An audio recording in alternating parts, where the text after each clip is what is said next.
UCC astro Nishant Bhardwaj में मैं आपका स्वागत करता हूँ। द फैक्ट स्पीकर्स में भी मैं आपका स्वागत करता हूँ। ये वीडियो दोनों पे जाएगा इसलिए, और ये बात इसलिए दोनों पे जाएगा कि ये बात हर प्लेटफॉर्म पे कहनी ज़रूरी है। यूनिफॉर्म सिविल कोड आया नहीं है अभी तक, बिल पेश नहीं हुआ है, पर उसका विरोध पहले से ही शुरू हो गया। होगा क्या ये तो मैं आपको बताऊंगा ही। सबसे पहले मेरा आपका निवेदन है कि जिन लोगों ने सब्सक्राइब नहीं किया प्लीज़ सब्सक्राइब कीजिए।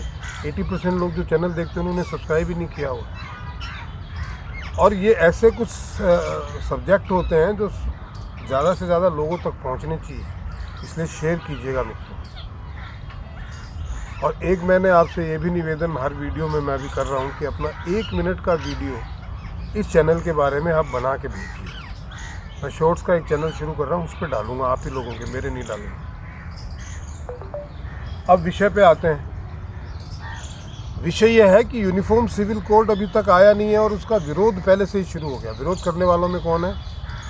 कांग्रेस और भी विपक्षी पार्टियां। उनका ये कहना है कि ये मुसलमानों के विरुद्ध है। एक देश में 10 कानून कैसे हो सकते हैं भी, 10 अलग अलग लोगों के लिए, और मुसलमानों के विरुद्ध कैसे है? मैं 7-8 दिन पहले हैदराबाद में था। हैदराबाद के अंदर आज भी बूढ़े बूढ़े शेख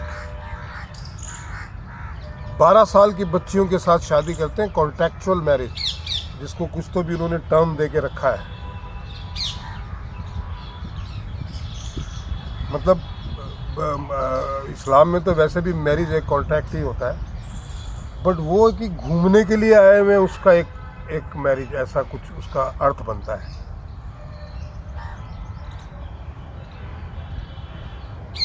उसमें वो 12-12 साल की बच्चियों के साथ शादी करते हैं, उनका शारीरिक शोषण करते हैं, और 1 महीने जितने दिन भी रहते हैं उसके बाद में उसको वहीं पे वो मैरिज 1 महीने की होती है जिस तक वो रहते हैं टूर पे, और वो ख़त्म हो जाती है और उन बच्चियों को डंप करके चले जाते हैं। और ये कहते हैं कि ये शरिया में जायज़ है, इस्लाम में जायज़ है, ये हमारा शरिया का लॉ है। मतलब हद होती है यार।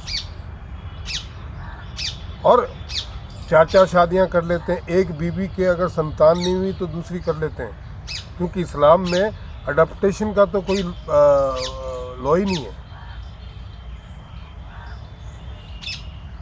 फिर तलाक देने के बाद में माँ का बच्चों पे अधिकार नहीं रहता है। बच्चों का अधिकार उनके ससुराल वालों के पास होता है, माँ के पास नहीं होता। प्रॉपर्टी पे अधिकार नहीं, बच्चों के पे अधिकार नहीं।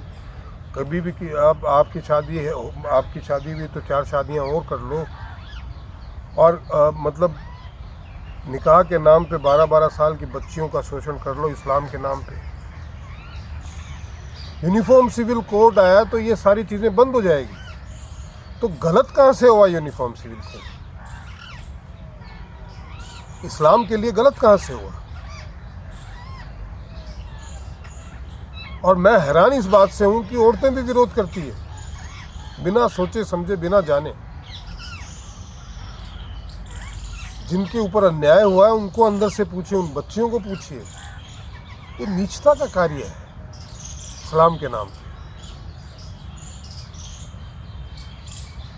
जबकि जहाँ तक मैंने सुना है कि पैगंबर मोहम्मद साहब ने तो अपने से बड़ी उम्र की लड़की से शादी की थी, औरत से, विधवा से। और चलो उन्होंने छोटी से भी की होगी या 10 शादियां भी, किसी को डंप तो नहीं किया। ये तो इस्लाम के नाम पे बिल्कुल ही धंधा चला रहे हैं। अपनी बेटियों को तो नहीं बेचते 12 साल की को, और कोई इमोशन नहीं है भाई। बड़ी दिक्कत वाली बात है। खैर एनीवे, मैं किसी धर्म के विरुद्ध बोलने में अपना समय जाया नहीं करना चाहता। मेरे कहने का मतलब यह है कि यूनिफॉर्म सिविल कोड तो आएगा और भयंकर विरोध होगा। और ये जो लोग बोलते हैं कि जो इस्लाम के रक्षक हैं वही इस्लाम के नाम पे विरोध करेंगे, और सारी ये विपक्षी पार्टियां, क्योंकि इनको तो वोट चाहिए ना, इनको अच्छे बुरे से मतलब नहीं है, देश से मतलब नहीं है, वोट चाहिए मुसलमानों के। और उन्हें लगता है कि ऐसा करने से बहुत सारे वोट मिल जाएंगे।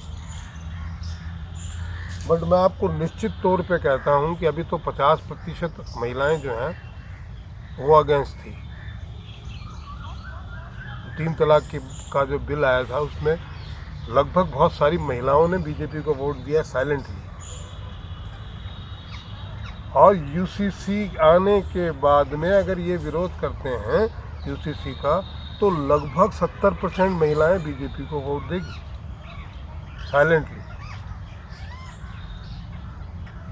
और ये उसका कोर एजेंडा है भी, अगर वो लेके आते हैं तो दशकों से उनका एजेंडा रहा है यूनिफॉर्म सिविल कोड। और ये संविधान सभा की पहली ही जो संविधान सभा थी उसने ये रिकमेंड किया हुआ था, जो चीज़ हो जानी चाहिए थी। कांग्रेस बोलती इतनी जल्दी क्या है, 75 साल में नहीं हुआ, अभी भी जल्दी नहीं है तो कब होगा भैया। तो दोस्तों आज के वीडियो में इतना ही कि यूनिफॉर्म सिविल कोड आएगा, पास भी होगा, हंगामा भी होगा, दंगे भी हो सकते हैं, शाहीन बाग क्रिएट करने की कोशिश की जाएगी, उसको कठोरता से टैकल भी किया जाएगा, बहुत सारी बातें होंगी। ये सब होता हुआ आप देखेंगे। मेरा आपसे निवेदन इतना ही है कि आप संयम बनाए रखें, सावधान रहें, अफवाहों में ना आए, सरकार के साथ खड़े रहें। जो सही मुद्दे हैं वो सही मुद्दे हैं, सरकार की जो गलत नीतियां हैं उसका विरोध भी करना चाहिए, और जो सही है उसके साथ खड़ा रहना चाहिए। ऐसा नहीं है विपक्षी पार्टियों की तरह कि कोई भी बात हो उसका विरोध ही करना है क्योंकि सरकार ने किया है। ये तो देश के विरोध में खड़े हो जाते हैं। प्रधानमंत्री जी अमेरिका गए हुए, उसका ही विरोध करना शुरू कर दिया। चलो एनीवे, आज के वीडियो में इतना ही। प्लीज़ सब्सक्राइब कीजिए, शेयर कीजिए, कमेंट कीजिए और कंट्रीब्यूट ज़रूर कीजिए। भैया जो भी कर सकते हो करो। मैं काम करने के बाद में आपसे अरदास कर रहा हूँ। कोई मुझे कमेंट करते हैं भिक्षा मांग रहे हो, भैया हाँ मांग रहा हूँ, ब्राह्मण हूँ, काम है मेरा ज्ञान देना और भिक्षा लेना दोनों। और आज से नहीं, सदियों से है। ज्ञानार्जन करने में पूरी लाइफ खपानी पड़ती है, और उस ज्ञान के बदले अगर मैं भिक्षा मांग भी लूँ तो कोई मुझे शर्म वाली बात नज़र नहीं आती, क्योंकि मुझे ये काम कंटिन्यू करना है, मैं रुकना नहीं चाहता। महादेव।